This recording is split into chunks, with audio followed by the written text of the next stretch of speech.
In Azam City, you're watching One TV News Channel. One TV News Channel. Serving you with information, news, sports, and public affairs. One TV News Channel. One TV News Channel. Serving you with love. Ang telebisyong pangmasa. One TV News Channel. One TV News Channel.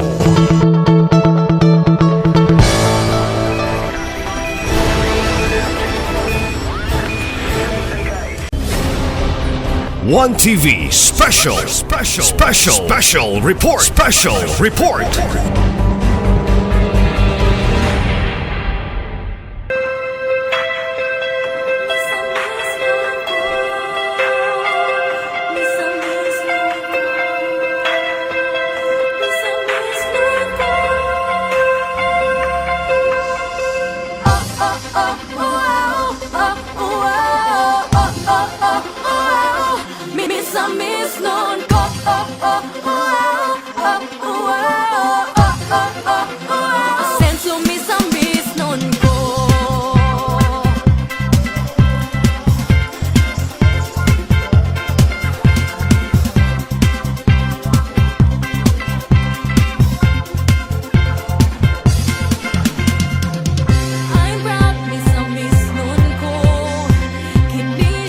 Busa kana sila ning kamot maunang naatay as pamaskong handog karon atong pakpakan. Pero sa tanang gipanghimo na kaayuhan sa atong gobernador, sa tanang mga mapsayong programa nga alang sa kalambuan o pag-asenso sa atong probinsya o lungsod, naa Japon ang hulga sa kinabuhi sa atong gobernador.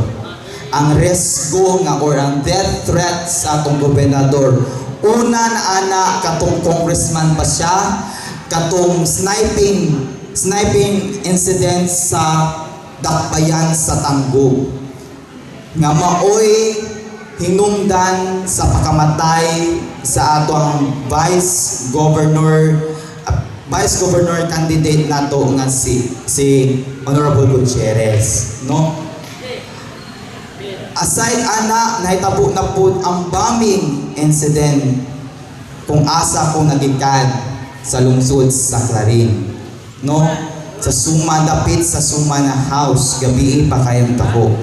Ang mga hulga sa atong gobernador maunay nagpamatuod nga daghan kaayong gustong waon si governor.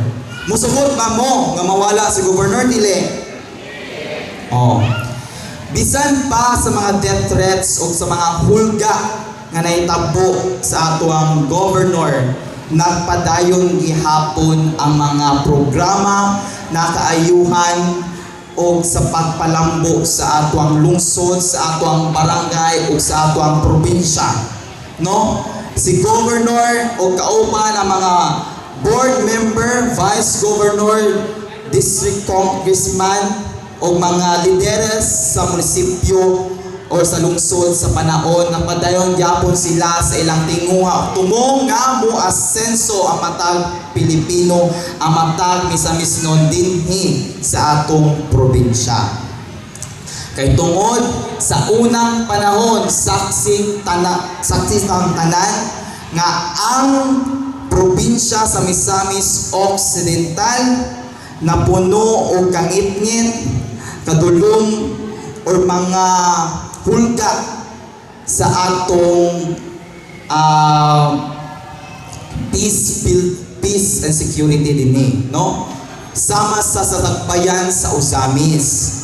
So ato maindunuman nga ang Dakbayan sa Usamis gipuy-an sa mga rapists, drug user, NPA o naabagay nila ang Kuratong Baliling, no? Kinsay nakadugtong sa Kuratong Baliling dire, no? Kadungog pamuana nga ang Usamis sa una o kita ato mayunduman nga ang Usamis sa una patay diri tulis dito, no? dili lang po na sa Uzamis na itabo, kundi sa tibuok probinsya. Apan sa tinguha ug maayong pananaw sa atong gobernador, dili lamang sa dakbayan sa Uzamis, kundi tibuok probinsya sa Misamis Occidental. Iya kay gayong gipanghusgan ug iyang gipalambo ang tibuok probinsya sama sa mga serbisyo na gihatag sa atong gobernador, no? Atong pakpakan si Governor Henry.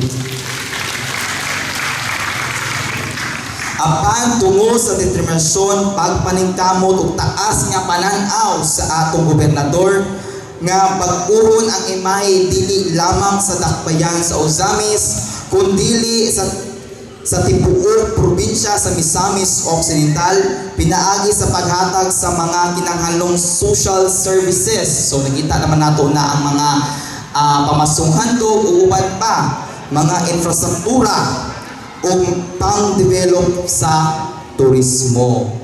So kita ang Misamis Occidental dili lamang ginawa na ni Governor ang pag-asenso o paglampo sa matag usa, kundi ang paglampo po sa atong atuang turismo, no? Ang turismo kay usa na siya ka economic factor nga mo'y mudungang o kalambuan sa atuang probinsya. Kay tungod or aron mabutang sa mapa ang Misamis Occidental as one of the most progressive province in the Philippines na mugna ang Asenso Pinoy. Mauna siya karon, naa tayo makita ng mga survey, naa tayo makita ng mga news nga ang Misamis Occidental Asenso na. Atong pakpakan si Governor Henry Ana, no? Kay sa iyang pagpaningkamot nga mahimong asensado ang Misamis Occidental, labutang nata sa most progressive province in the Philippines. So dato ang Misamis Occidental. O, di ba? Dagan nang ipanghatag na mga ayuda, dagan nang ipanghatag na mga pamasunghandog. Even naghatag na sila og rescue na magamit sa ato if in terms of emergency. Kini ang Asenso Pinoy ha, kini usa ka multi-sectoral nga partido nga gilangkuban sa mga individual na iusa susama sa interes tumong nga nagpunti alang usa ka malinawon, malambuon o malipayon nga kinabuhi sa matag Pilipino. Giyan sa kinauyukan nga mithi kung talamdon o core value ni Governor Henry S. Uenan sa pagpanerbisyo, no? Unsa man ning mga core value nga isip iwang sa iyang panerbisyo sama sa pagka matinahuron. So si Governor Henry S. Uenan naadyon na siya pagtahod sa katawan sa probinsya sa Misamis Occidental. Sunod ang matinud-anon or sincero kayo si Governor Henry S. Uenan sa paghatag og tarong o paglambo sa atuang probinsya. Sunod is ang matinabangon. So nakita ninyo naman, saksi mo tanan nga si Governor Henry S. Uenan dili lamang usa ka leader kundi matinabangon sa iyang katawan, no? Gihatagan tag mga maayong serbisyo, infrastruktura o uban pang mga development program. Naala po diri ang mahigugmaon. So, tanang sa iyang core value na di jud mawala ang paghigugma niya sa ato ang matag-usa isip iyang katawhan dinhi sa probinsya sa Misamis Occidental. Ang Asenso Pinoy naghanduraw alang sa mas maayong kalidad na kinabuhi, dili lang sa Misamis nun, kundi para sa katawang Pilipino sa kinatibukan. No, dili lamang sa Misamis nun ang Asenso Pinoy, kundi sa tibuok na ning nasod sa Pilipinas. No, ang matag Pilipino, no, ato manguning Asenso Pinoy. Diri jud siya nagikan kaning Asenso Pinoy Party List, usa ni siya ka partido nga motabang sa pag-asenso sa matag Pilipino, dili lamang sa Misamis Occidental. No? Ang Misamis Occidental daga na kay programang nga dawat ato po ning i-share sa lain. Kay kita blessed na kay ta kay naatay governor na Matilabangon, naatay mga lideres sa probinsya, sa distrito o sa lungsod nga Matilabangon og naguna-una jud sa kalambuan sa ato ang matag-usa o sila na ningkamot para papud mupadayon ang pag-asenso atong pakpakan na atong mga lideres nga mooy hinungdan sa ato ang paglambo. Kung dili para sa katawang Pilipino sa kinatibukan, pinaagi sa paghatag o sa mga programa o proyekto nga adunay epekto kausaban sa kinabuhi sa matag Pilipino. Sama sa akong ingon nga ang Asenso Pinoy dili lamang isa ka partido, kundi usa ka partido nga mohatag og mga serbisyo publiko. Ang tinud-anay nga panserbisyo para sa kalambuan o paghatag og mga social services na kinahanglan sa ato ang matag usa. Karon, ang partido misalmon kaniadtong tuig 2022 sa national and local election og nakakuha og 229,509 nga boto.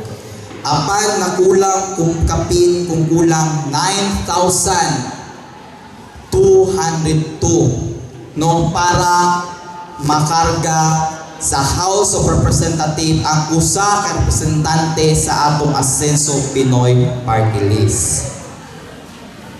Bisan pa niini ang partido nagpadayon sa pagtabang o pagtasig sa libuan nga mga individual nga nakapahimulo sa ilaing-laing programa ug serbisyo niini. No? Kung ang atong boto pareha sa kung ang boto sa Asenso Pinoy pareha sa boto ni Governor Henry S. Huminal, naa na ang tatay representative. So meaning, sa first district natin representative si Kong Ando, ay si Kong Jason Almonte. Sa second district na ako tayo si Kong Ando Huminal. Kung atong Asenso Pinoy Party List nakasulod atong 2022, tulo na jud unta ang atong congressman nga mo'y mutabang sa mo'y muhatag og mga serbisyo, dungag serbisyo sa ato unta. Pero nakulangan jud og 9,202. Karon, ang tagline sa partido mao ang Asenso Kabataang Pilipino. Ang first nominee nato ana bata jud, attorney in profession. Way lain ang amahan sa dakbayan sa Usamis, si Attorney Henry Fuentes Womenal Jr. No? Ang ikaduha is Asenso Pamilya. Ang Asenso Pamilya na atay second nominee nga gikan sa Couple for Christ, no? Presidente nga mooy kinsang nagduso sa importansya sa family relation isip basic unit sa society. Way lain ang Presidente Jose Yamamoto. O ang pangkatulo, kung mo asenso ang mga matagpatanon Pilipino o kabataang Pilipino, o kung mo asenso ang pamilya, mo asenso gayon ang bawat Pilipino. Kung kita atong jung pangusgan ang Asenso Pinoy Party List nga makasulod karong umaabot na eleksyon, naa na jud tay isa ka congressman nga ikatulong congressman nga mo'y muhatag og dungang serbisyo sa ato ang mga social services, infrastructure ug mga pangkalambuang programa sa ato. Karon para mapalig-on ug mahatag og garbo sa atong ginsakupan nga magpamatuod nga miyembro na jud mo sa Asenso Pinoy, no? Kani siya para mapamituod na kamo mamembro na sa Asenso Pinoy o para naamoy sense of belongings, makita gayud nato or hatagan jud mo og Asenso Pinoy ID. Dili na to Asenso Pinoy ID na plastic katong ilaminate man ninyo, kundi ang Asenso Pinoy ID nga mao na ni siya naa sa screen. Naadira po ang vision Asenso Misamis Occidental, inyong pangalan, ang ID, birthday, sex, status, mobile phone, o sa likod, pirmado gayud na sa atuang gobernador. Nga maoy founder sa atong Asenso Pinoy Party List. O karon, unsa may benepisyo sa Asenso Pinoy ID? So usa na ana ang healthcare program. Kung kita adunay Asenso Pinoy ID, makakuha kita og free hospitalization sa atong provincial owned hospital o accredited private hospital. Meaning, mas dali na mo makakuha og free hospitalization nga wala na daghang proseso, wala na daghang papel. Igo ra ninyo ihatag ang inyong Asenso Pinoy nga kapamatud nga kamo apil or membro sa Asenso Pinoy, makakuha kayod mo og benepisyo nga mao ang free healthcare program nato. Sunod, kinsa may mga mag-uuma diri? Pataas ka mo. Isa may mga farmers. So akong papa o akong mama kay usap pod ka farmer, no? Sa lungsod sa Clarin, sa barangay Masapod. Nakakuha na pod mig benepisyo nga mao ang abono gikan sa crafting paingon sa pag-harvest. Pero karon i-strengthen na sa Asenso Pinoy. Asenso Rice Farmers Full Assistance Program. So kani mao ni ang ikaduhang benepisyo nato sa Asenso Pinoy ID. Pinaagi sa atong Asenso Pinoy ID ang atong miyembro makadawat og suporta gikan sa land preparation hangtod sa post-harvest.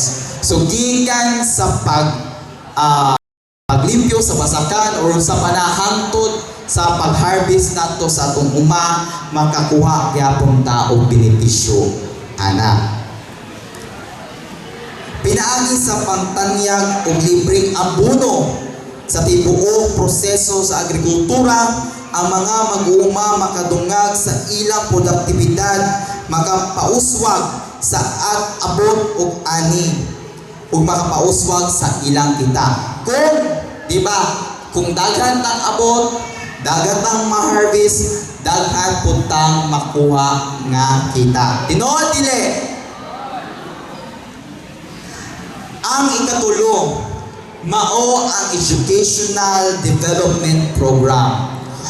Ang programa nini mao na to ang OFOP or One Family, One Professional. No? Kinsa may anak diri or pag-umakon apo nga naka-avail sa Asenso Pinoy. Taas ka mo. Oh. Kana sila makadawat taga bulan o 5,000. No? O naaputay 5,000 beneficiary diri sa atong probinsya.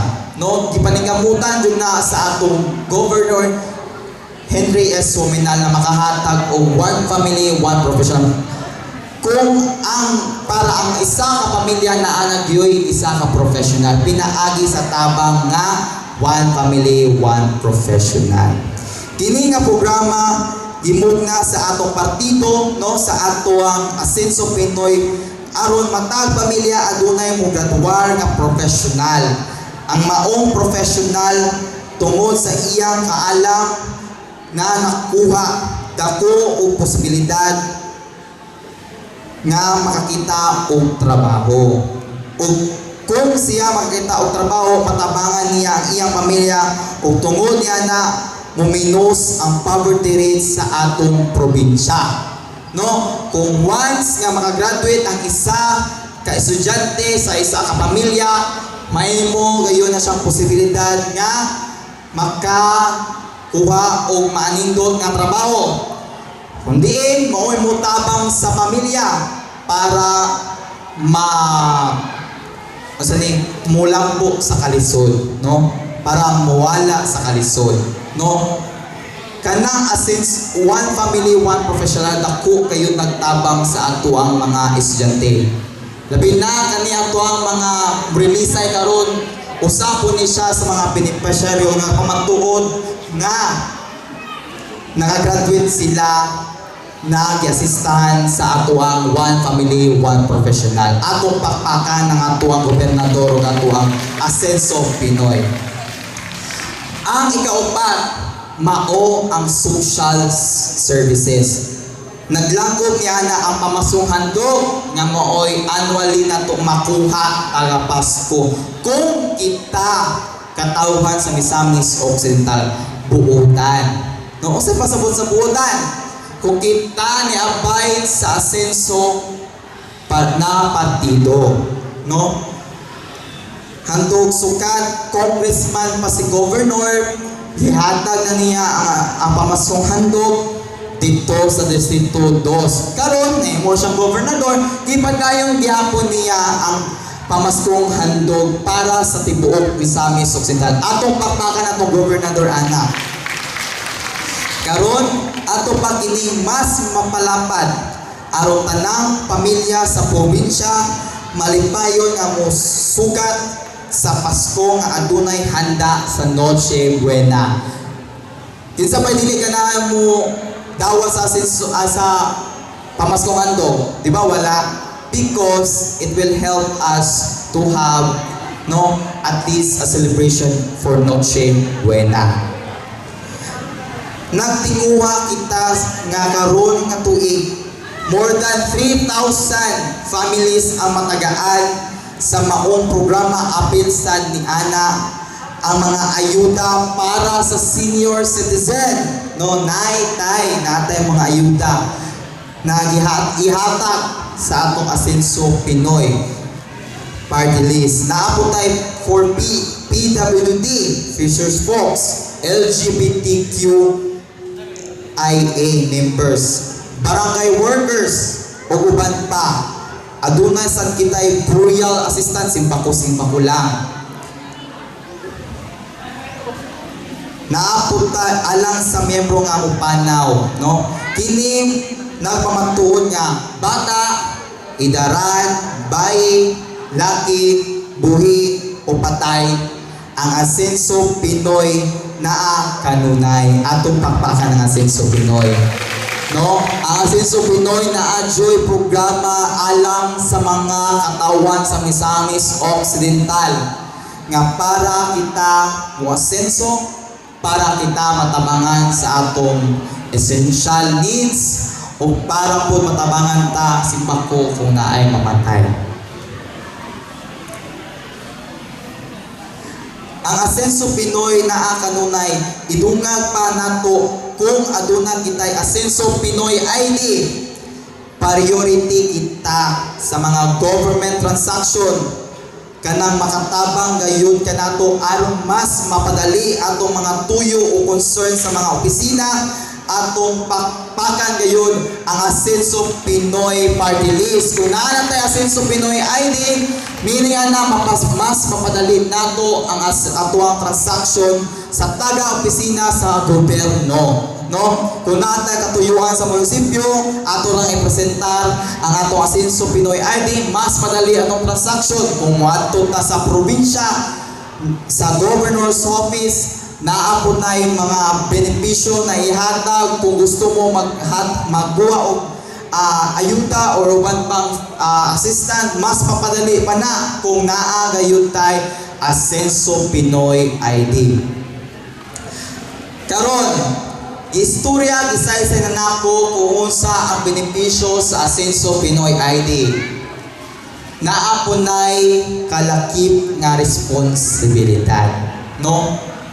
Kaya ang Asenso Pinoy ID once na siya ihatag o kailangan nato ng pagahugtan, no? Kay maura na murang passport nato sa mga mas mapadali nga serbisyo o nga makakuha og mga free hospitalization, education development, farming development, social services, no? Usa na ana sa sanction or ato ang responsibilidad is ang non-transferability of ID. Meaning, kung unsay naa sa ID, kung unsay detalyo, kung unsay pangalan, information ninyo, kung unsay naong diyan na hulagway, maura jud na ang makabenepisyo sa Asenso Pinoy ID. Meaning, dili na ninyo ihatag o ipaulam sa lain. No? Ang Asenso Pinoy ID dili mabalhin o kinahanglan nga gamiton lamang sa bona fide nga miyembro, kinsang ngalan, kinsang perma o litrato makita ini pagsigurong sa pagkamay tulubagon o seguridad. Ngo naa na ilakip nga sanction kung dili ka mo gamit. Sunod, ang ikaduha is adherence to 5 development trust. Mao ang misamisnon magpuyong malinawon, malambuon o malipayon. Ang Asenso Pinoy Party List mao official nga partido sa Team Asenso Misamis Occidental. Busa ka ng miyembro sa atong partido, obligado o mandato na mosunod sa Team Asenso kinsa katong pasuportaran o i-endorso sa Team Asenso, atong suportaran unsay ipabuhat sa Team Asenso, atong buhaton kay para ra pud na sa kayuhan o kalambuan sa matag miyembro sa Misamis Occidental. No? Sa usang pamaagi nga atong masunod ang 5Ms, ang malinawon, ang Misamis nung Asenso Pinoy member, no? Kana once na makawit mo Asenso Pinoy ID, miyembro na mo automatic. Dili magulo-ulo sa kasamok. Dili kay buntag pa sayo, hubog na si member. Dili ka na maoy hiyas o karakter sa Asenso Pinoy member. Kita dapat ang mag-ulo-ulo sa kalinaw sa atwang barangay. Dili ka kita mo'y mag-ulo-ulo sa kagubot. Kita mo'y mag-ulo-ulo, mo'y nagsuknod sa kaaway, nga mo'y nag-away si Maring o si Paring, nanirang dito. Na, dili siya na siya, mo'y hiyas o karakter sa Asenso Pinoy. Dili kita ang mag-una-una sa kasamo. Maunay tumong sa malinaw. Sunod, malambuon. Kita atong kaugalingon maningkamot kutob sa atong makaya, dili magsigig salig sa ayuda. Kung pwede kita magtukod o pananglitan o sari-sari store atong buhaton, kay kung kita magulo sa kalinaw maningkamot kutob sa atong makaya, ang atong pamuyo magpuyong malinawon, no? Di lang po kaprimente magsalig sa ayuda sa gobyerno. So ang ubang probinsya karon nagselebrar pagyud sa kalag-kalag. Pero kita din sa lungsod, din sa probinsya nato sa Misamis Occidental, o sa atong ipagdawat karon, nagselebrar na ta sa ato ang Merry Christmas. Sa atong pakpakan si Governor. Sa ingon ana kaagtig ang ato ang provincial government headed sa ato ang amahan, walay lain si Governor Henry S. Waminal. So agi sa padayon sa atong programa, akong gihangyo ang tanan sa pagpaminaw sa usa na usab kay importante kay nga mensahe gikan sa ato ang Secretary General sa Asenso Pinoy, walay lain ang board member gikan sa Segundo Distrito, Honorable Eduardo C. Sevedo.